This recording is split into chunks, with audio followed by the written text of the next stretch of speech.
Hello everyone. I know in the last video I promised you that I would do a book review of a book that was written by a veteran for Veterans Day, and I still intend to do that. I didn't do it originally because I got really super sick, and now it's Thanksgiving, so I figured, why not? Let's do a book over Thanksgiving. So for this book review, I chose a book called 1621, A New Look at Thanksgiving by Catherine O'Neill Grace. And before we get started with this book review, I would like to point out that this book review can and probably will contain spoilers. So if you haven't read this book and you would like to, please stop here, read the book, and come back when you're finished. Otherwise, continue. One more thing before I get started. Anytime I use the term Indian, it is what the book uses. I don't prefer that term, but when I use it, it is in the context of the book because that is the term that is used. So, in the first section of the foreword, it talks about how one paragraph of one letter written in 1621 inspired what we now know as Thanksgiving. And it also explains how the Plymouth Plantation Living History Museum was created. And it goes over why it was created and how they've improved that since then. It's pretty interesting to think that one paragraph of a letter is what inspired the myth of Thanksgiving, pretty much. The next section talks about the Wampanoag and how they fished and hunted and lived on that land for centuries before English, or rather European settlers came and settled it. It also talks about Massasoit, who is a leader of the Wampanoag tribe, who has been watching the settlers. And one thing that I found interesting from this section is that the feast wasn't one day, like we think it was 3. This section was called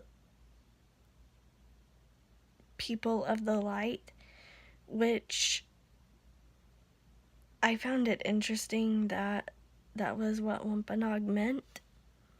I had no idea, and I love learning where words came from, and so that was really interesting to me.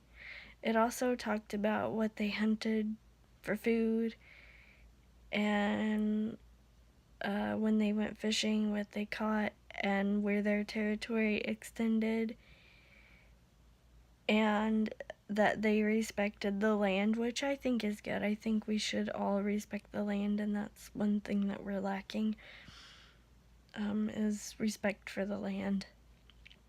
And it kind of makes me sad. But overall, this section was kind of interesting because it contained a map of the Wampanoag territory with labels that showed where they hunted for food and what they hunted, and what they made out of the things that they hunted, such as Wampanoag beads. I'm pretty sure that's not what the beads are called, but that's what I remember them by. This next section deals with the Wampanoag language, and explains that one word in this language is a whole sentence, or can be a whole sentence in English. And it also gives examples of words that we use today that were originally Wampanoag words, such as succotash. I found this interesting because, as I just said, I like to know where words came from. I don't really know why. I don't have an explanation. I just like to know where words came from. I guess because for me, it's part of history. I found a few things interesting in this section, and rather than summarize it, because I'm pretty sure you're capable of reading a book, I thought I'd go over the things that I found interesting. I think it's sad that European settlers, or European explorers, kidnapped Native Americans, including 19 Wampanoag men, because they saw them as curiosities. Because I think that we often forget these kinds of things when we are going over history. The second thing that I found interesting is that the settlers on the Mayflower weren't really intending to settle there at all, and in fact they were trying to get to the mouth of the Hudson River and go to where New York is located today. Another thing that I found interesting is the fact that they saw the land as empty when it hasn't been empty in thousands and thousands of years. And the final thing that I found not really interesting, but would have kind of angered me, because I can see the Wampanoag side too, is that they often stole Wampanoag supplies. They stole corn, they stole pots, they stole beads from grave sites. And I find that really disturbing. And what's even more disturbing is that they thought that they had the right to take all of this stuff. What? I think it's interesting in this next section that the English got a visit from Massasoit and his men, and that Massasoit came with 2 arrows, one that was headed and one that was blunt, and this is kind of quoted from a letter that was written by one of the English settlers, and that they were amazed that he could speak English. He brought with him someone that you might recognize from history books. His name was Deconstructing or something like that, but in most history textbooks he's known as Squanto. And him and another warrior agreed to stay in the village with the settlers and keep an eye on them. These 2 groups formed an agreement because they needed each other's help, because the tribe, a lot of them had been wiped out, and there weren't enough settlers, even though they had powerful weapons, to take on a lot of the Native American tribes. So they joined together. The next section deals with how the myth of Thanksgiving was made. It starts out by saying there was no pumpkin pie, there was no turkey, and no cranberry sauce at the first Thanksgiving feast, and that there were no Indians in long flowing feather headdresses with blankets wrapped around their shoulders, and there were no English settlers dressed in black. And it talks about how their clothing was actually very colorful and where the myths of Thanksgiving, or rather the first Thanksgiving, started from. It talks about how painters got their idea from the West Plains Indians, from Buffalo Bill's Wild West shows, and from pageants that were put on by non-Native Americans.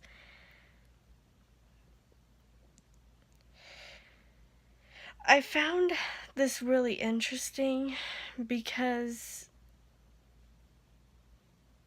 that's not the way that this is portrayed in school textbooks.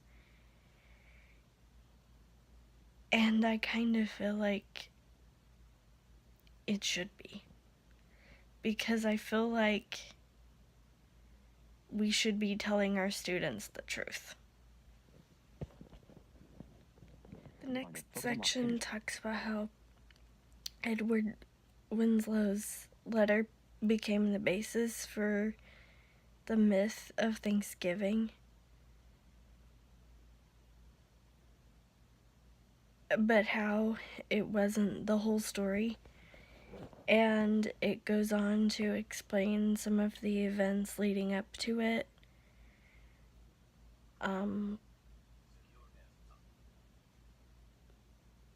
That I'm not really going to get into. Because, like I said, if you would like to read the book, you can do that.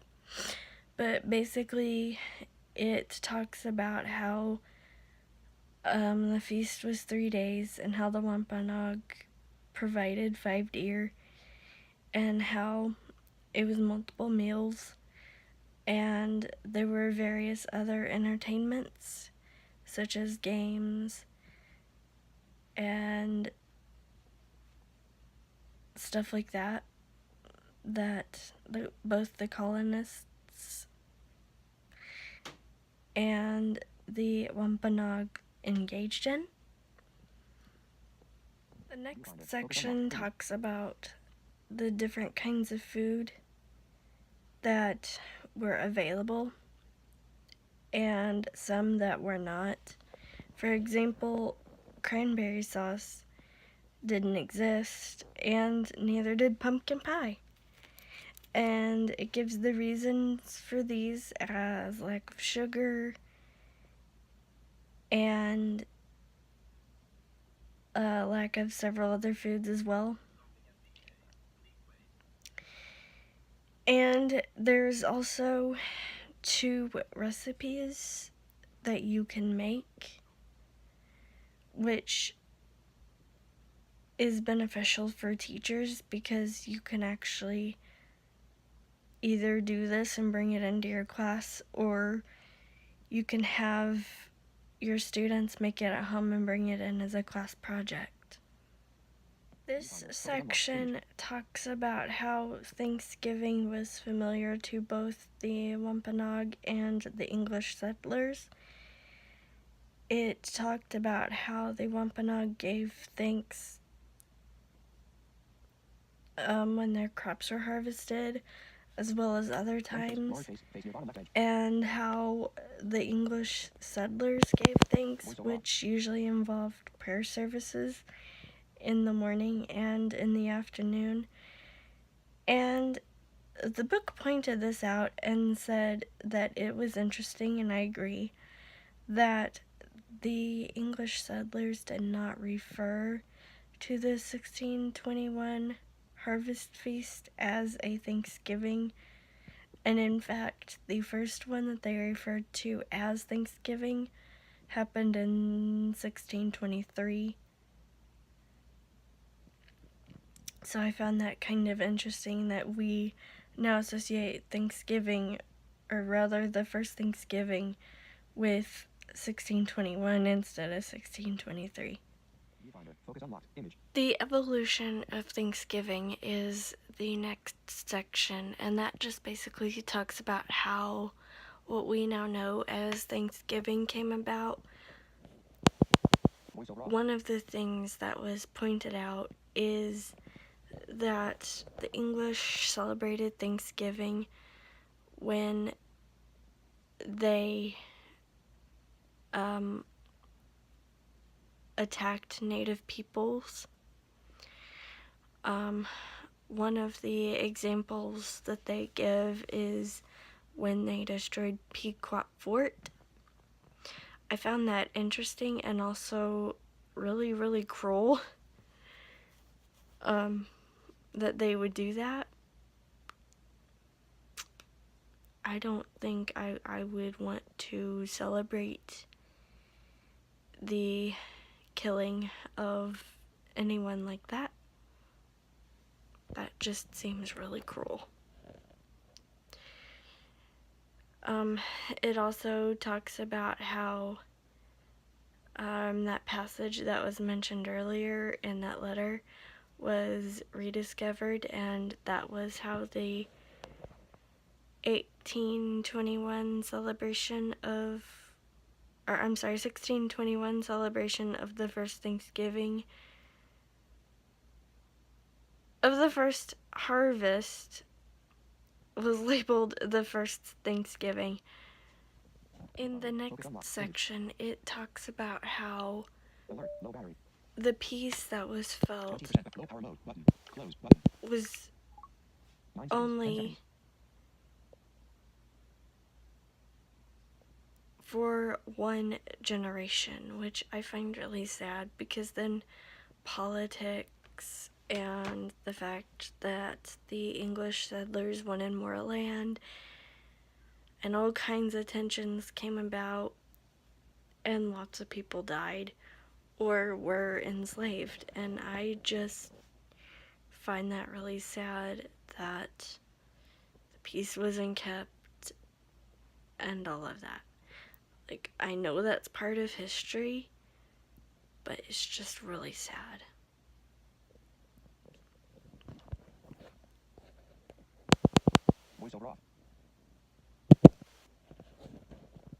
The next section deals with bringing history alive, and it talks about how the Plymouth Museum is doing that, how they're training people to role play, and how they're actually involving the Wampanoag who live in the area. And I think that is really cool that they're able to do that. The next 2 or 3 sections are helpful for students and teachers. The first one is a chronology of all the events that were discussed in the book, and the second one goes over Wampanoag history, and the third one lists all the sources, and this one is particularly helpful for teachers because if your students show an interest in learning more about this, they can locate books from the sources page and go from there. I'm sorry, this is called a bibliography, not sources. Overall, this is a very good book. It is very informative, and I do recommend it for classes who are studying Thanksgiving, for kids who are maybe in 3rd through 6th grade, although if you have a really smart kid, it could possibly be 2nd grade, maybe a little higher. And I do think that this book can be a really good source for teachers as well. That is it for this book review. I hope you enjoyed it, and if you would like to pick up a copy of this book, I believe Amazon has it for like $6.30 something cents, 38 I think. I actually had to look up the author, which is the only reason I know this. Also, if you are blind or visually impaired and have a membership to your state's local Library of Congress, they should have it as well. In Missouri, this is called BARD. So if you live in Missouri, they do have this book. If you like this video, please give it a thumbs up. Please subscribe if you're brand new. Hey, share this video with all your friends if you like it. Ring that notification bell. Make sure it's set to all notifications. Leave a comment if you have something to say, and I'm sure you do. Like my Facebook page, it is Steph Surratt Books. Follow me on Twitter, it is Steph Surratt. And if you feel so inclined and you like me and you want to see more of me, you want to see what I write, please support me on Patreon. It is Steph Surratt. All of these links can be found in the description below, and I will see you next time. Bye, guys.